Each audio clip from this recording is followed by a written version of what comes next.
আর এটার নরম হলে পরে মন নরম হলে, দিল নরম হলে মানুষ কি করে? এহসান করে। তাকতাদি আল ইহসান ইলাল মারহুম। যার প্রতি দিল নরম হয়, মানুষ তার প্রতি এহসান করে, দয়া করে।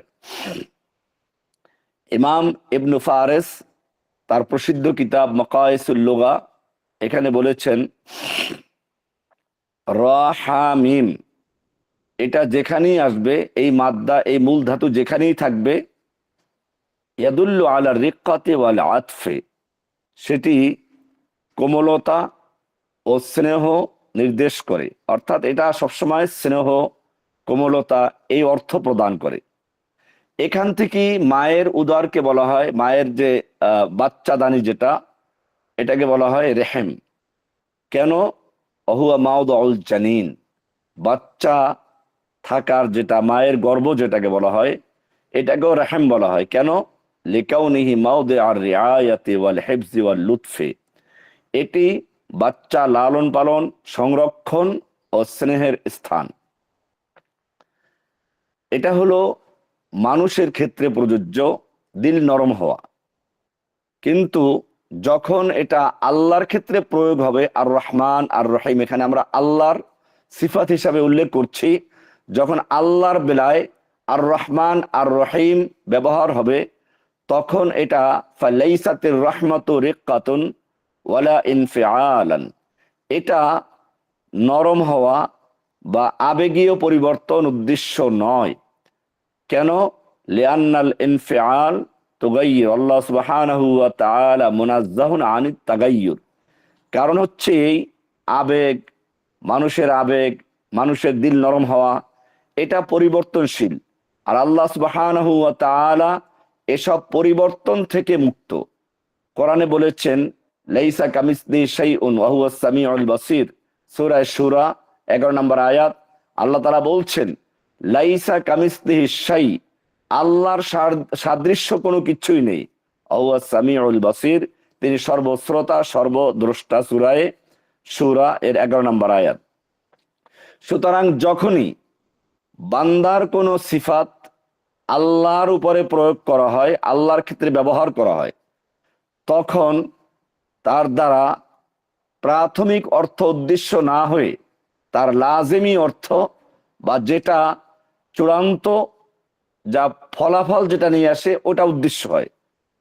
এটাই বলেছেন, ফাইদা উদিফা আর রাহমাতু ইলাল্লাহি, যখন রহমাতকে আল্লাহর দিকে মনসুব করা হয়, আল্লাহকে রহমান রহিম বলা হয়, ফাহিয়া সিফাতু কামালিন তাকতাদিল ইনআম ওয়াল ইহসান, তখন ওই দিল নরম হওয়া বা মন পরিবর্তন হওয়া এসব অর্থে নয়, বরং মন পরিবর্তন হওয়ার পরে দিল নরম হলে মানুষ যেটা করে, ওটা উদ্দেশ্য, অর্থাৎ দান, অনুগ্রহ, এ অর্থে।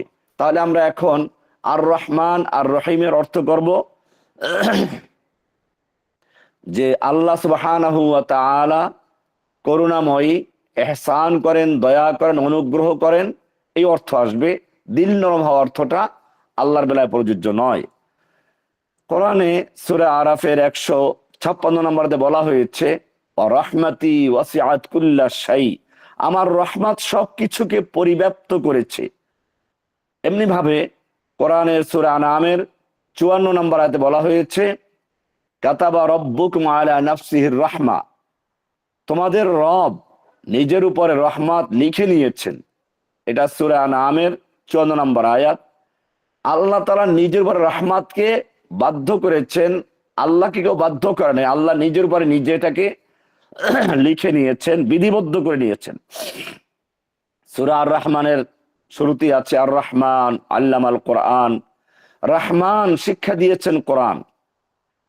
এমনি ভাবে কোরআনের আরেকটি আয়াত সূরা জুমারের 53 নম্বরে বলা আছে, কুল ইয়া ইবাদিয়াল্লাযীনা আসরাফু আলা আনফুসিহিম লা তাকনাতু মির রাহমাতিল্লাহ, হে নবী, আপনি আমার ওই সকল বান্দাদেরকে জানিয়ে দিন যারা নিজেদের উপরে জুলুম করেছে, অন্যায় করেছে, তারা যেন নিশ্চয় আল্লাহর থেকে নৈরাশ না হয়। লা তাকনাতু মির রাহমাতিল্লাহ, আল্লাহর থেকে তোমরা নিরাশ হইও না। ইন্নাল্লাহা ইয়াগফিরুয যুনুবা জামিআ, নিশ্চয় আল্লাহ সকল গুনাহ ক্ষমা করে দিবেন। এরকম ভাবে কোরআনে বলা আছে, ওয়া কানা বিল মুমিনিনা রহিমা, আল্লাহ মুমিনদের প্রতি বিশেষ রহিম, দয়ালু। এই সব আয়াতগুলোতে রহমতের কথা উল্লেখ করা হয়েছে। এই আয়াতগুলোতে ফাহাদিহিল আয়াত তাদুল্লু আলা রাহমা ফি হাক্কিল্লাহ, আল্লাহর বেলায় রহমতের উল্লেখ করা হয়েছে। আর এখানে রহমত বলতে দিল নরম হওয়া, রিক্কাতুল কলব, এই অর্থ নয়, বরং এখানে অর্থ হচ্ছে ইহসানুন আম ওয়া মাগফিরা ওয়া হিদায়া ওয়া লুৎফ ওয়া তৌফিক। অর্থাৎ এখানে সার্বজনীন অনুগ্রহ, ক্ষমা, হেদায়েত, অনুকম্পা ও তৌফিকের অর্থ বুঝাবে এখানে। সুতরাং আল্লাহ সুবহানাহু ওয়া তাআলা দয়ালু, করুণাময়, অনুগ্রহ করেন, অনুকম্পা করেন, এই অর্থে এখানে ব্যবহার হলো। রহমতটা হাদিসেও উল্লেখ করা হয়েছে আল্লাহর ক্ষেত্রে। আল্লাহ রাসূল আবু হুরায়রা থেকে বর্ণিত, রাসূলুল্লাহ সাল্লাল্লাহু আলাইহি ওয়াসাল্লাম ইরশাদ করেছেন, ইন্নাল্লাহা জাআলা আর-রাহমাতা মিয়াতা জুজইন ফাআমসাকা ইনদাহু 99 জুজআন ওয়া আনজালা ফিল আরদি জুজআন ওয়াহিদান ফামিন যালিকাল জুজই তাতারাহামুল খালাইক হাত্তা তারফাউ দাব্বাতু হাফিরাহা আন ওয়ালাদিহা খাশিয়াতা আন তুসিবাহু। নিশ্চয় আল্লাহ সুবহানাহু ওয়া তাআলা রহমতকে 100 ভাগে বিভক্ত করেছেন।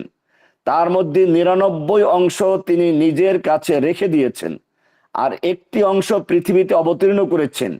সেই এক অংশের কারণেই সমস্ত সৃষ্টি একে অপরের প্রতি দয়া করে, এমনকি জন্তু তার সন্তান উপরে পা তুলে নেয় যেমন তাকে আঘাত না লাগে। এটা বুখারী শরীফের 6000 নম্বর হাদিস, মুসলিম শরীফের 2752 নম্বর হাদিস। এতে বোঝা যায় যে আল্লাহ তাআলার রহমত, যে আল্লাহ তাআলা রহমতকে, দয়াকে, করুণাকে 100টা ভাগ করে একটা ভাগ এই পৃথিবীতে নাজিল করেছেন, যার কারণে মানুষ তার সন্তানকে ভালোবাসে, ভাইকে ভালোবাসে, মা বাপকে ভালোবাসে। একটা হিংস্র প্রাণী বাঘ ভল্লুক পর্যন্ত নিজের সন্তানকে লালন পালন করে, আদর করে।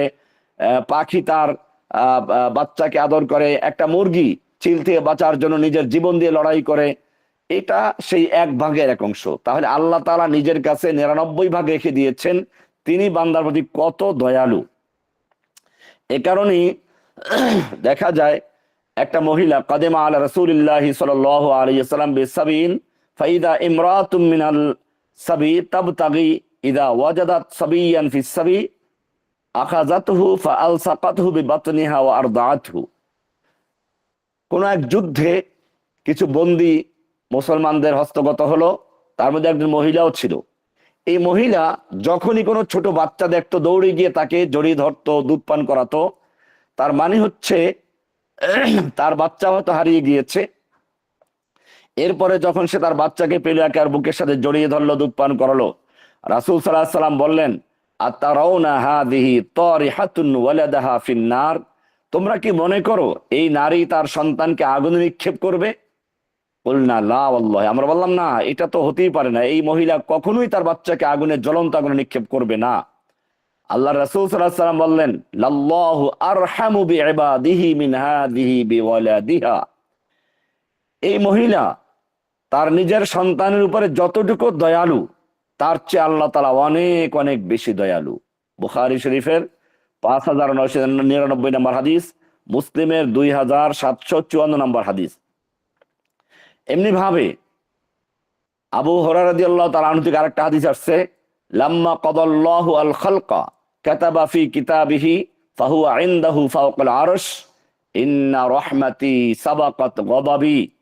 আল্লাহ সুবহানাহু ওয়া তাআলা যখন সৃষ্টিকে নির্ধারণ করলেন, লাম্মা কাদাল্লাহুল খালকা, যখন সমস্ত সৃষ্টিকে তিনি চূড়ান্ত করলেন, তখন তিনি একটি কিতাবে লিখলেন যা তার নিকটে আরশ উপরে সংরক্ষিত রয়েছে। কি লিখলেন? ইন্না রাহমাতি সাবাকাত গাদাবি, নিশ্চয় আমার রহমত আমার ক্রোধকে অতিক্রম করেছে। মানে আমার রহমত, আমার রাগ, আমার ক্রোধ, আমার প্রতিশোধ পরায়ণতার উপরে বিজয়ী হয়েছে। এই হাদিসটা খুবই গুরুত্বপূর্ণ। তো এর থেকে আমরা বুঝলাম যে রহমত আল্লাহর ক্ষেত্রে প্রয়োগ হয়, কিন্তু সেটা মানুষের বেলায় রহমতের যে অর্থ সে অর্থ না। মানুষ রহম করে মানে তার অন্তরটা নরম হয়ে যায়, অনুগ্রহ করে। আর আল্লাহর রহম অর্থ হচ্ছে এই শেষের অর্থটা। এবারে আমরা আসব রহমান এবং রহিম এ দুটোর সরফি তাহকিক। এ দুটোই আরবি ভাষায় রহমান রহিম মুবালাগার জন্য, মুবালাগা মানে হচ্ছে অতিরিক্ত অর্থ বোঝাবার জন্য। এমনি রাহিম মানে দয়ালু, সাধারণ দয়ালু, কিন্তু রহমান রহিম মানে হচ্ছে মুবালাগা, মানে অতি দয়ালু। এর মধ্যে এ দুটোই, রহমানটা হচ্ছে ফালানুন ওজনে, যার অর্থ হচ্ছে তাদুল্লু আলাল ইমতিলা ওয়াল কাসরাত ওয়া যুহুরিল আসার, অর্থাৎ প্রাচুর্য, পরিপূর্ণতা, প্রবলতা এর অর্থ বহন করে। ফালান এই ওজনে আসতে পারে। যেমন বলা হয় গদবান, অতিশয় রাগান্বিত। আরবরা বলে গদবান, প্রচন্ড রাগান্বিত, মারাত্মক রাগান্বিত। আচ্ছান, প্রচন্ড তৃষ্ণার্ত। ফারহান, অনেক আনন্দ। এইগুলো ব্যবহার, এই ওজনটা, অর্থাৎ ফারহান, রহমান, আদশান, গদবান, আদনান, এই অর্থগুলো ব্যবহার হয় মোবালাগার জন্য, বেশি বুঝাবার জন্য। সুতরাং রহমান অর্থই হচ্ছে রহমাতুন আজিমাতুন ওয়াসিআতুন শামিলাতুন ফাইদাতুন। রহমান হচ্ছে এমন এক বিশাল, ব্যাপক ও প্লাবনের ন্যায় রহমত, যা সমগ্র সৃষ্টিকে অন্তর্ভুক্ত করে। সুতরাং রহমানের নামের কারণে আল্লাহ সুবহানাহু ওয়া তাআলা মূলত সমস্ত মানুষকে, সমস্ত প্রাণীকে, সমস্ত সৃষ্টিকে দয়া করেন। মানুষ কাফের হয়, মুশরিক, আল্লাহর সাথে শিরিক করে, তারপরেও তার প্রতি দয়া করেন, তার রিজিক বন্ধ করেন না, রুটি রুজি বন্ধ করেন না। কেন? তিনি রহমান। আর অপরটি হচ্ছে আর রহিম, এটা ফাইলুন ওজনে, ফাইলুন রাহিমুন, এটা স্থায়িত্ব বুঝায়, অর্থাৎ এটা তাদুল্লু আলা সুবুতি ওয়াদ দাওয়াম। রহমান যেমন ব্যাপকতা বুঝায়, রহিম এটা দাওয়াম ও সুবুত, অর্থাৎ স্থায়িত্ব ও অবিচ্ছিন্নতার অর্থ বহন করে। সুতরাং রহিমটা ইয়াদুল্লু আলা রাহমাতিন সাবিতাতিন মুস্তামিররাতিন মুতাকাররিরাতিন আল আসার। রহিম হলো এমন রহমত নির্দেশ করে যা স্থায়ী, অব্যাহত এবং পুনঃ পুনঃ প্রকাশিত হয়, বারবার প্রকাশিত হয়, স্থায়ী হয়। এই কারণে ইমাম ইবনে কাসির রহমাতুল্লাহ আলাইহি সূরা ফাতিহা তাফসিরে বলেছেন, আর রহমান আবলাগ মিনার রহিম। রহমান রহিম যদিও দুটোই মুবালাগা, যদিও আধিক্য বোঝাবার জন্য ব্যবহার হয়, কিন্তু রহমানের ভিতর আধিক্যতা বেশি রহিমের তুলনায়। কেন? লিআন্না রহমান ইয়াদুল্লু আলা সাআতির রাহমা, কেননা রহমান রহমতের ব্যাপকতা নির্দেশ করে রহিমের তুলনায়। তাহলে রহমান হচ্ছে ব্যাপক দয়ালু, আর রহিম হচ্ছে স্থায়ী দয়ালু। তার মানে হচ্ছে রহমান দুনিয়াতে কাফের, মুশরিক, পাপী তাপী, মুমিন মুত্তাকি সকলকে অন্তর্ভুক্ত করে, কিন্তু রহিম শুধুমাত্র আখিরাতে মুমিনদেরকে অন্তর্ভুক্ত করবে। এই জন্য কেউ কেউ বলেছে রহমান আদ দুনিয়া ওয়াল আখিরা আর রহিম আল আখিরা, রহমান আদ দুনিয়া, রহিম আল আখিরা, এমনটাও কেউ কেউ বলে থাকেন। قال السعدي في تفسيره, সাদি বলেন, আর রহমান আল্লাযী ওয়াসিআত রাহমাতুহু জামিআল খালক আর রহিম আল্লাযী আওসালা রাহমাতাহু ইলা আল মুমিনিন। রহমান হচ্ছে সেই রহমত যার রহমত সমস্ত সৃষ্টিকে পরিব্যাপ্ত করেছে, রহমান। আর রহিম সেই যিনি তার রহমত বিশেষভাবে মুমিনদের নিকট পৌঁছে দেন। তার মানে আখিরাতে আল্লাহ তাআলা রহিম নাম ধারণ করে শুধু মুমিনদের কি দয়া করবেন, সেখানে আর কাফেরদেরকে আল্লাহ তাআলা পানিও খাওয়াবেন না, সেখানে কাফেরদেরকে রুটি রোজগার দিবেন না, সেখানে তাদেরকে জাহান্নামের জাক্কুম খাওয়াবেন, আগুন খাওয়াবেন। কারণ সেখানে রহমান নামের কারণে আল্লাহ তাআলা দয়া করবেন না, রহিম নামের কারণে শুধুমাত্র বিশেষ স্থায়ী রহমত যারা পাওয়ার তাদেরকে রহমত করবেন। এবারে আমরা কিছু গ্রামারের করব। আর রহমান আর রহিম, এটা আলহামদু মুবতাদা, লফজ আল্লাহ হচ্ছে মাউসুফ, এরপরে রব্বিল আলামিন সিফাতে আউয়াল, আর রহমান সিফাতে সানি। তার রহমান এবং রাহিম দুটোই মাজরুর, দুটোই তাবে। সুতরাং এ দুটো রব্বিল আলামিনের সিফাত, অর্থাৎ আল্লাহ কেমন, একটা তার বৈশিষ্ট্য হচ্ছে তার পরিচয় কি, একটা পরিচয় হচ্ছে রব্বিল আলামিন, তিনি গোটা জগৎ সমূহের রব, যেটা আমরা বিস্তারিত গতকাল আলোচনা করেছি। আর দ্বিতীয় হচ্ছে আর রহমান, তার আরেকটি পরিচয়, তিনি ব্যাপক দয়ালু, অর্থাৎ কাফের মুশরিক বাধ্য অবাধ্য সকলের প্রতি তিনি দয়া করেন। আর এরপর রহিম, তার আরেকটা পরিচয়, আরেকটা সিফাত, অর্থাৎ তিনি কিয়ামতে জান্নাতে চিরস্থায়ী ভাবে মুমিনদের উপর দয়া করবেন। আল্লাহ সুবহানাহু ওয়া তাআলা আমাদেরকে সেই মুমিনদের আল্লাহর খাস রহমত যারা পাবে তাদের অন্তর্ভুক্ত করুন, আমিন। এখানে রহমান রহিম যদিও দুটোই দয়ার অর্থে, কেউ কেউ হয়তো মনে করতে পারে এই দুটো তো পুনরাবৃত্তি হলো, তাকরার হলো, অর্থাৎ দুইটা জিনিসকে বারবার উল্লেখ করা হলো, একই জিনিসকে দুইবার উল্লেখ করা হলো। না, একই জিনিসকে দুইবার উল্লেখ করা হয় নাই। এখানে তাকরার না, বরং তাসিস, আরবির পরিভাষায় মুফাসসিরিনদের পরিভাষা বলে তাসিস, অর্থাৎ দুটো ভিন্ন ভিন্ন অর্থ বোঝানোর জন্য আনা হয়েছে। রহমানকে আনা হয়েছে সাআতুর রহমাতি ওয়া উমুমিহা ফির রহমান, রহমতের ব্যাপকতা ও সার্বজনীনতা বুঝাবার জন্য রহমান আনা হয়েছে। আর রহিম হয়েছে দাওয়ামুর রহমাতি ওয়া খুসুসিহা, রহমতটাকে স্থায়িত্ব বিশেষ ভাবে মুমিনদের জন্য প্রয়োগ বোঝানোর জন্য। এরপরে রহমানকে আগে আনা হয়েছে, রহিমকে পরে আনা হয়েছে। কি জন্য? এটা বালাগাত, ফাসাহাত, আরবি ভাষা সৌন্দর্যতার একটা রূপ, যে আগে আমকে আনা হয় তারপরে খাস আনা হয়। যেমন তানাজ্জালুল মালাইকাতু ওয়ার রূহু, সেই লাইলাতুল কদরে ফেরেশতারা অবতরণ করেন, এরপরে বলছে ওয়ার রূহু, জিব্রাইল অবতরণ করেন। তো এটা হচ্ছে আরবি ভাষার একটা ভাষা শৈলী, সৌন্দর্যতা, যে প্রথমে আম পরে খাস। তো আর রহমান যেহেতু আম, ব্যাপক, এই জন্য এটাকে আগে আনা হয়েছে, আর রহিমকে খাস এই জন্য পরে আনা হয়েছে।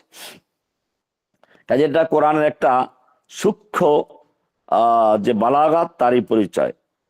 এরপরে এখানে একটা প্রশ্ন হয়, কেউ কেউ বলেছেন যে রহমান নামটা শুধুমাত্র আল্লাহর জন্যই খাস, রহিম নামটা আল্লাহ ছাড়া অন্যর বেলায় প্রয়োগ হতে পারে। যেমন কোরআনে আল্লাহ রাসূল সাল্লাল্লাহু আলাইহি ওয়াসাল্লাম সম্পর্কে বলা হয়েছে রউফুর রহিম, এটা রাসূল সাল্লাল্লাহু আলাইহি ওয়াসাল্লামকে রউফুর রহিম বলা হয়েছে। তাহলে বোঝা যায় রহিম নামটা কোনো কোনো ক্ষেত্রে মানুষের বেলায় প্রযোজ্য হতে পারে, মানুষকে রহিম বলা যেতে পারে, কিন্তু রহমানটা আল্লাহর জন্য খাস, এটা বলা যাবে না। কেন? রহমানটা যেমন আল্লাহর জাতি নাম, ঠিক এরকম ভাবে আর রহমানটাও আল্লাহর জাতি নামের কাছাকাছি, মূল নামের কাছাকাছি। কেন? তাফসিরে বয়জাবিতে উল্লেখ করেছেন যে রহমান হচ্ছে এমন এক নাম, যে নাম দ্বারা দয়া করেন বেলা আগ্রাজ, স্বার্থ ছাড়া। তো স্বার্থ ছাড়া রহমান, রহমত, দয়া করাটা হচ্ছে আল্লাহর বৈশিষ্ট্য। এটা মানুষের বেলায় প্রযোজ্য নয়, কোনো মাখলুকের বেলায় প্রযোজ্য নয়। কেন? মানুষ কেউ যদি অনুগ্রহ করে, দয়া করে, দান করে, অনেক কারণ থাকতে পারে। একটা হচ্ছে এই, তাকে না দানবীর বলবে, সমাজ তাকে দানশীল বলবে। আপনি বলবেন যে না, সে ওই দুনিয়াদার না, আল্লাহওয়ালা, তো তাহলে বলবো সেও তো স্বার্থের জন্য করছে, আখিরাতে সওয়াব পাওয়ার জন্য করছে।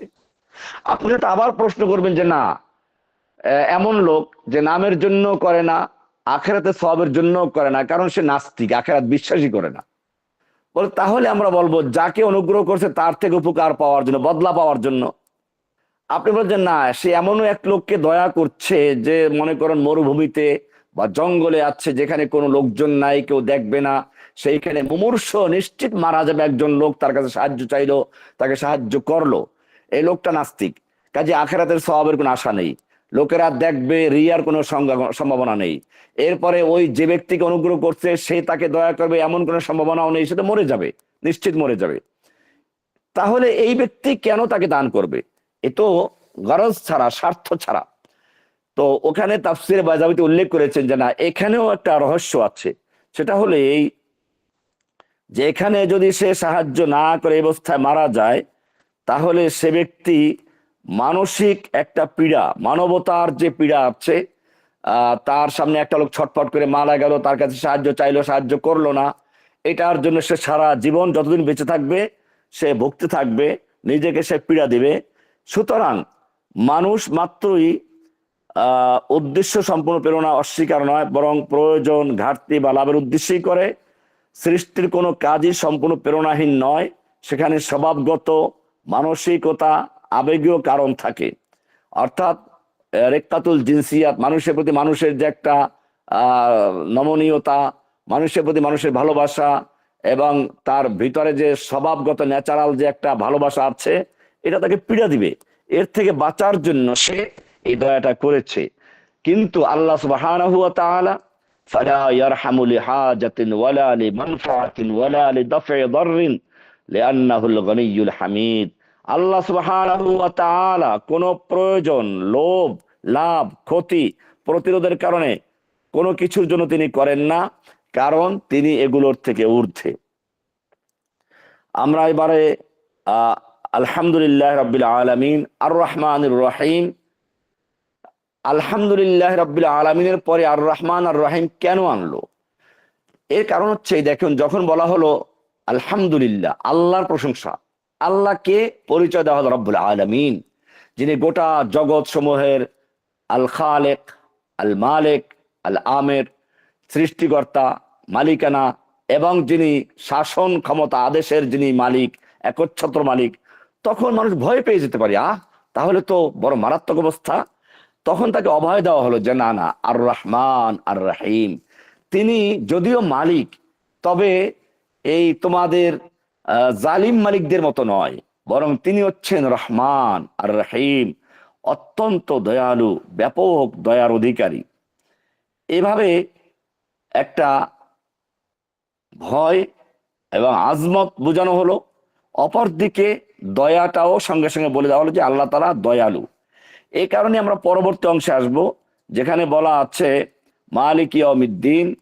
এখানেও আমরা দেখাবো যে যখন আর রহমান আর রাহিম বলা হলো, তখন আবার অনেকেই মনে করবে যে আরে তাহলে তো আল্লাহ তাআলা দয়ালু, পাপটা যা পারি করতে থাকি, কারণ তিনি তো দয়ালু। তো তখন আবার জানিয়ে দেওয়া হলো যে না, তিনি দয়ালু ঠিকই, তিনি ন্যায় বিচারকও বটে। এই জন্য মালিক ইয়াউমিদ্দিন, আমরা এখন মালিক ইয়াউমিদ্দিনের তাফসিরে প্রবেশ করব। যে আর রহমান আর রাহিম বলার পরে মানুষের মধ্যে অতি আশা, একটা ইমান হচ্ছে আল খাউফ বাইনার রাজা, আল ইমান বাইনাল খাউফি আর রাজা। ইমান হচ্ছে একদিকে আল্লাহর অসীম অনুগ্রহের আশা রাখতে হবে, অপরদিকে ভয় রাখতে হবে। একেবারে আশাহীন হয়ে যাওয়া শয়তানের ধোঁকা, যে তুমি এত পাপ করেছো করতে করতে এখন তোমাকে আল্লাহর ক্ষমা করবেন না, তুমি এখন খাওয়া দাওয়া ফুর্তি করো, দুনিয়াটা মস্ত বড়, এটা ধোঁকা শয়তানের। এই জন্য কোরআনে আল্লাহ তাআলা অভয় দিচ্ছেন যে না, লা তাকনাতু মির রাহমাতিল্লাহ, আল্লাহর রহমত থেকে নৈরাশ হইও না। এটা একদিকে আশা দেওয়া, অপরদিকে আপনি রহমান রহিম সে মনে করলেন আচ্ছা আল্লাহ দয়া আমাকে মাফ করে দিবি। তো সেজন্য আল্লাহ তাআলা জানিয়ে দিলেন যে না, তিনি একদিকে যেমন দয়ালু, অপরদিকে ন্যায় বিচারকও বটে। কারণ একজন লোক সারা জীবন অন্যায় করে নাই, আরেকজন লোক জুলুম করেছে, অত্যাচার করেছে, তাকে সমানভাবে দেখা এটা ন্যায় বিচারকের পরিচয় নয়। সেই কারণে আল্লাহ সুবহানাহু ওয়া তাআলা পরবর্তী আয়াতে উল্লেখ করে দিচ্ছেন মালিকি ইয়াউমিদ্দিন। আমরা এখন মালিক ইয়াউমিদ্দিন নিয়ে আলোচনা করব। এখানে মালিক আর মালিক দুইটা কেরাত আছে। মালিক, মিম আলিফ জবর মা বিল মদ, মদ সহ। আরেকটা মালিক, মিম খারা জবর মা, মিম জবর মা, লাম জেরিলে কাবজকে মালিক। এই মালিক এবং মালিক এই দুইটার মধ্যে পার্থক্য আছে। আমরা আগে তর্জমা করি, আগে একটু বানান করে শিখিয়ে দিই যারা একেবারে কোরআন পড়তে পারেন না তাদের জন্য, যেমন আগের আয়াতগুলো পড়েছি। তো এটা আমরা আবার শুরু করছি, আমি বানান করে পড়াচ্ছি, আপনারা আমার সাথে পড়বেন, এবং যারা একান্ত কোরআন পড়তে পারেন না তারা ধীরে ধীরে শিখবেন। মিম আলিফ জবর মা, এক আলিফ মদ্দে তবাই, মানে এক আলিফ টান আছে, মদ্দে তবাই বলে এটাকে। লাম জের লি, কাফ জের কি, মালিকি, মালিকি, ইয়া ওয়াও জবর ইয়াও হারফে লিন, জবরের পরে যদি অ বা ইয়া সাকিন হয় এটাকে হরফে লিন বলা হয়। এই লিনের হরফের মানে হচ্ছে যদি এরপরে থামা না হয়, মিলিয়ে যাওয়া হয়, তাহলে টান হবে না, ইয়াউ, ইয়াউমিদ্দিন। আর যদি এরপরে থামা হয় তাহলে টান হবে এক আলিফ, যেমন সাইফ, খৌফ। এই সূরায়ে কুরাইশের ভিতরে আছে লিইলাফি কুরাইশ ইলাফিহিম রিহলাতাশ শিতাই ওয়াস সাইফ ফালিয়াবুদ রাব্ব হাযাল বাইত। এই যে টানগুলো হচ্ছে, এটা হচ্ছে মধ্যে লিন বলে এটাকে।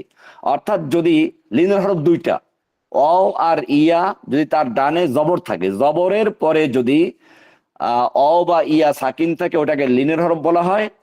এটার পরে থামলে পরে একালিপ টান হবে, না থামলে পরে টান হবে না, টান ছাড়া পড়বে। জান ইয়াউমিদ্দিন, ইয়াউ ইয়াউ ইয়াউ। তাহলে আমরা বলবো ইয়াও আও জবর ইয়াউ হারফে লিন, মিম দাল জের মিদ, দাল ইয়া জের দি, একালিপ মধ্যে তবাই। তো একালিপ মধ্যে তবাই, জবর জের পেশ, জবরের পরে খালি আলিফ, জেরের পরে জজমলা ইয়া, পেশের পরে জজমলা ওয়াও, এগুলো মধ্যে তবাই। তবে এখানে যে তোমরা পরে থামতেছি, থামলে পরে তিন আলিফ মদ হবে, এটাকে আরিজি বলা হয়, মধ্যে আরিজি। তাহলে আমরা এখন বলবো দাল ইয়া জের দি, তিন আলিফ মধ্যে আরজি, নুন জের নি, মালিকি ইয়াউমিদ্দিন, মালিকি ইয়াউমিদ্দিন, মালিকি ইয়াউমিদ্দিন না, মালিকি ইয়াউমিদ্দিন। এটা পড়া হলো। এখন আমরা তাফসিরে যাব। মালিকি ইয়াউমিদ্দিন, মালিক মানে, এখন মালিক কি? যদি আমরা মালিক বলি, মিমালি জবর মা, তাহলে এক অর্থ হবে। আর যদি আমরা মালিক বলি আলিফ বাদ দিয়ে, তাহলে আর এক অর্থ হবে। আমরা প্রথমে মালিক আর মালিকের পার্থক্যটা আলোচনা করব, এরপরে আমরা মূল তাফসিরে আসব। মালিক আমরা বাংলা বলি মালিকানা, এটা মালিক আয় ইয়াদুল্লু আলা তামাল্লুক ওয়া মিলকিন, মালিকানা বুঝায়। আর অপর দিকে মালিক মানে হচ্ছে বাদশাহ, রাজা বাদশাহ। মালিক রাজা বাদশাহ, মালাক মানে ফেরেশতা।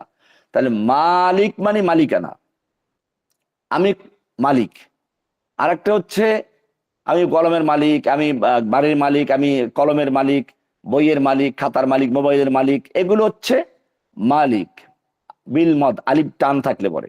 আর মালিক মানে হচ্ছে রাজা বাদশাহ, ক্ষমতাশীল যারা হয়, এদেরকে মালিক বলা হয়। তো এখানে কিছু পার্থক্য আছে। মালিক যিনি, ইনি মূলত বড় জিনিসের মালিক হতে পারে, ছোট জিনিসের মালিক হতে পারে। আমরা বলতে পারি মালিকু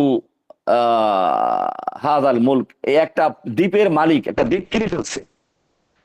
আরেকটা হচ্ছে মালিকু হাযাল কলম, এই কলমের মালিক, এটা বলা যাবে। কিন্তু ছোট জিনিসের বেলায় মালিক বলা যায়, মালিকটা হয় মানে মালিক আলিফ ছাড়া, মালিক হয় বড় জিনিসের বেলায়। তাহলে বলা হবে কি মালিক, মানে বলা হবে, এটা বলবে না আনা মালিকু হাযাল কলম, আমি এই কলমের মহান শাসক, না, এটা বলা যাবে না। আনা মালিকু হাযাল কিতাব, আমি এই কিতাবের মহান মালিক, মালিক মানে বাদশাহ, রাজা, সুলতান, এটা বলা যাবে না। অর্থাৎ মালিকটা ব্যবহার হয় বড় রাজত্বের উপরে, ছোট জিনিসের বেলায়ও মালিক ব্যবহার হয়। দুই নম্বর পার্থক্য হচ্ছে, আচ্ছা, দুই নম্বর পার্থক্য হচ্ছে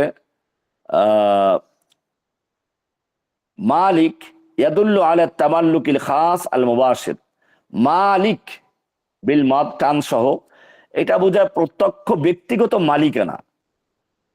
সুতরাং সে তার মালিকানাধীন জিনিসের মধ্যে যেভাবে ইচ্ছা সেভাবে ব্যবহার করতে পারে, ভেঙে ফেলতে পারে, বেচতে পারে, কিনতে পারে।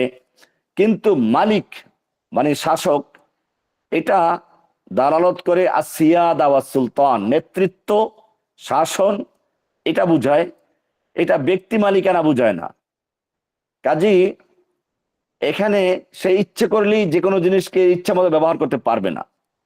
আরো একটা পার্থক্য হচ্ছে মালিক তার মালিকানা জিনিসকে সে যে কোনো ইচ্ছা মতো ব্যবহার করতে পারে, কিন্তু মালিক শাসক যে, সে তার শাসনের অধীন যত জিনিস আছে ইচ্ছে করলেই সে ব্যবহার করতে পারে না, বরং সেক্ষেত্রে তাকে একটা সীমানা আছে, তাকে অ্যাকোয়ার করতে হবে, তারপরে সেটা নিতে হবে।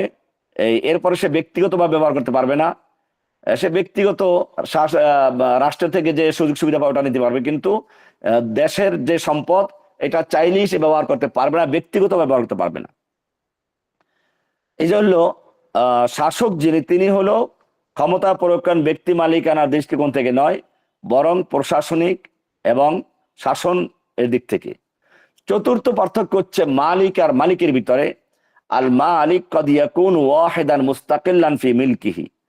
একজন মালিক সে এককভাবে তার সম্পদের মালিক হতে পারেন, কিন্তু আম্মাল মালিক, কিন্তু যে শাসক মালিক যেটা মালিক ছাড়া, ফাগালিবান ইয়াকুনু মাহু উযারা ওয়া আওয়ান ওয়া জুন্দ। শাসক যে মালিক যে রাজা, তার সাথে মন্ত্রী আছে, সহকারী আছে, সৈন্যবাহিনী আছে, পুলিশ বাহিনী আছে, জনগণ আছে, সব মিলিয়ে একটা শাসক হয়। এরপরে আল মালিক আখাসসু মিন জিহাতিল মিলকিয়াত। মালিক মানে আলিফ সহ যেটা মালিক, এটা মিলকিয়াত দিক থেকে খাস, আর মালিক ক্ষমতার দিক থেকে আম, ব্যাপকভাবে তার একটা দেশের উপরে ক্ষমতা চলে। আর অপরদিকে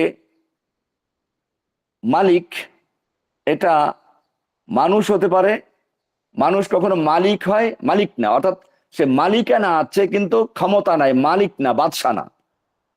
আবার উল্টো হতে পারে, কখনো মালিক হয় কিন্তু মালিক না, ফকির মালিক হতে পারে। একজন ফকির, সে রাজা বাদশাহ হয়ে গেছে, তার কিছুই নেই, সে মালিকানা নাই কিন্তু সে বাদশাহ। অনেক যে গাদ্দাফি বা এরকম যারা ছিল। তো আমরা দেখলাম যে আল্লাহ সুবহানাহু ওয়া তাআলার ক্ষেত্রে এখন এইখানে দেখবেন কোরআন শরীফে লেখা আছে, আলিফ দিয়ে লেখে না। আরবি কোরআন গুলো দেখবেন মালিক, মিম মিম লাম কাব, মালিক আলিফ দিয়ে লেখে না। কেন লেখে না? এইটাই কোরআনের এখানে ফাসাহাত বালাগাত, যে সৌন্দর্যতা, যে একই সাথে দুটোকেই বোঝাচ্ছে। অর্থাৎ আল্লাহ একদিকে যেমন মালিক, আর একদিকে মালিকও বটে। মানুষ মালিক হয়, মালিক না, অর্থাৎ মালিক হয়, মালিক না। কিন্তু আল্লাহ তাআলা একই সাথে মালিকও আবার মালিকও। আল্লাহ একদিকে মালিকানাও আছে, ইচ্ছে করে যেভাবে ইচ্ছা ব্যবহার করতে পারেন, আবার ইচ্ছে করলে তিনি শাসকও, তিনি ক্ষমতার অধিকারী। এই দুইটাকে একাত্র বুঝাবার জন্য কোরআনের রসমে খতে মুসহাফে উসমানীতে লেখা দেখবেন আলিফ ছাড়া লেখা হয়। এটা একই সাথে দুটো জিনিসকে বোঝানোর জন্য, যে আল্লাহ তাআলার মালিকানা। কিয়ামতের দিন আল্লাহ তাআলা ডাকবেন, আনা মালিকুল মুলক আইনা মুলুকুদ দুনিয়া। আমি আজকে রাজাধিরাজ, কোথায় সেই দুনিয়ার রাজারা? হ্যাঁ, এইভাবে কিয়ামতের দিন আল্লাহ তাআলা এবার ফয়সালা করবেন। তা মালিক আমরা বললাম যে মালিকও পড়া যায়, মালিকও পড়া যায়। আমরা হাফসের রিওয়ায়াত পড়ি, সেখানে মালিক পড়ি আমরা। আবার অন্য অন্য কেরাতে মালিক আছে। দুটোই বিশুদ্ধ এবং দুটোই এখানে প্রযোজ্য। এরপরে আমরা আসবো ইয়ম। ইয়ম শব্দের অর্থ হচ্ছে দিবস, দিন। ইয়ম একটা পরিমাণকে বলা হয় আসলে। দিন ইয়ম ফিল আখিরাতি লাইসা কাইয়মিনা, ইয়ম হলো এখানে মালিক ইয়মিদ্দিন। মালিক মানে তো মালিক, মালিকানা বললাম বা শাসক বললাম, যেটাই বললাম। ইয়ম মানে দিন। দিন বলতে যার একটা শুরু আছে, শেষ আছে। এখন দুনিয়াতে দিন আমরা দেখি সূর্য উদয় দিয়ে শুরু হয় আর সূর্য অস্ত দিয়ে শেষ হয়। অথবা কেউ বলেছেন একদিন বলতে 24 ঘন্টা পুরোটাকে বোঝানো হয়। তো কিন্তু আখেরাতের যে দিন হবে সেটা সম্পর্কে কোরআনে বলা আছে, ওয়া ইন্না ইয়াওমান ইনদা রাব্বিকা কাআলফি সানাতিম মিম্মা তাউদ্দুন, সূরা হজের 47 নম্বর আয়াত। তোমাদের গণনার 1000 বছরের সমান তোমাদের রবের কাছে একদিন। কোরআনের আরেকটা আছে সূরা মাআরিজের 4 নম্বর আয়াতে, তারুজুল মালাইকাতু ওয়ার রূহু ইলাইহি ফি ইয়াউমিন কানা মিকদারুহু 50 আলফা সানা। ফেরেশতাগণ ও রূহ তার দিকে আরোহণ করবে একদিনে, যার পরিমাণ 50,000 বছর। তো এভাবে ইয়ম বলতে কিয়ামতের দিনকে বোঝানো হয়েছে এখানে। ইবনে আব্বাস রাদিয়াল্লাহু তাআলা বলছেন, হুয়া ইয়াউমুল কিয়ামা জাআলাহুল্লাহু আলাল কাফিরিনা মিকদারা 50 আলফা সানা ওয়া হুয়া আলাল মুমিনিনা কাসালাতিন মাকতুবাতিন। কিয়ামতের দিবসটা ইবনে আব্বাস রাদিয়াল্লাহু তাআলা বলছেন কাফেরদের জন্য 50,000 বছর হবে, আর মুমিনদের জন্য এক ওয়াক্ত নামাজ পড়ার সমান সমতুল্য সময় হবে। অর্থাৎ 2 রাকাত নামাজ পড়তে, ফজরের নামাজ পড়তে বা জোহরের নামাজ পড়তে বা আসর পড়তে, মাগরিব পড়তে যতটুকু সময়, মুমিনরা এতটুকু সময় মনে করবে। আল্লাহ তাআলা আমাদেরকে সেই মুমিনদের অন্তর্ভুক্ত করুন যারা কিয়ামতের এই 50,000 দিনের সময়টাকে মাত্র 2 রাকাত নামাজ পড়তে যতটুকু সময়, অতটুকু সময় মনে করবে। ইবনে আব্বাস রাদিয়াল্লাহু আনহু বলছেন এটা কিয়ামতের মাঠে এটাই অনুভব করে, মুমিনরা এতটুকু মনে করবে। এরপরে আমরা আসবো দিন। মালিকি ইয়াউমিদ্দিন, দিন শব্দের অর্থ কি? দিন হলো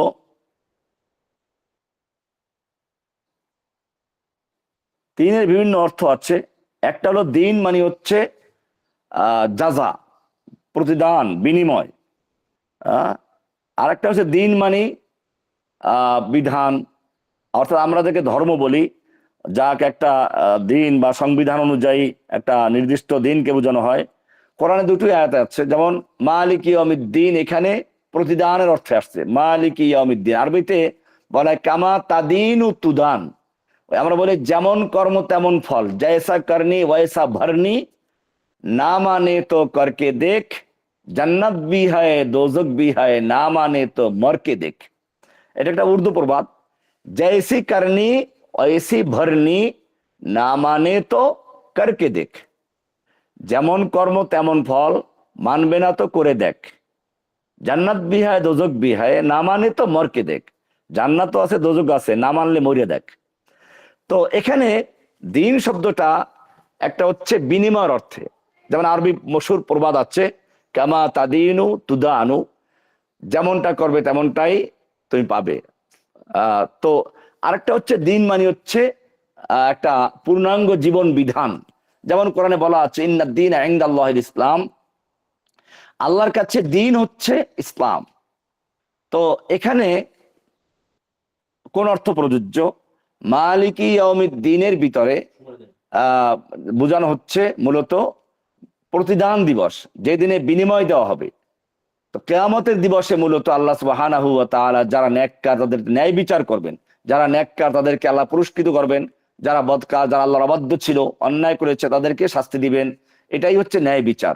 আল্লাহ তাআলা আদেল, ইনসাফ প্রতিষ্ঠা করবেন।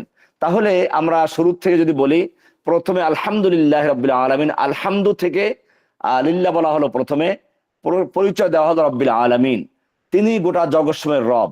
এরপরে মানুষ হয়তো ভয় পেয়ে গেল, এত মহান রবের থেকে আমরা হয়তো বাঁচতে পারবো না।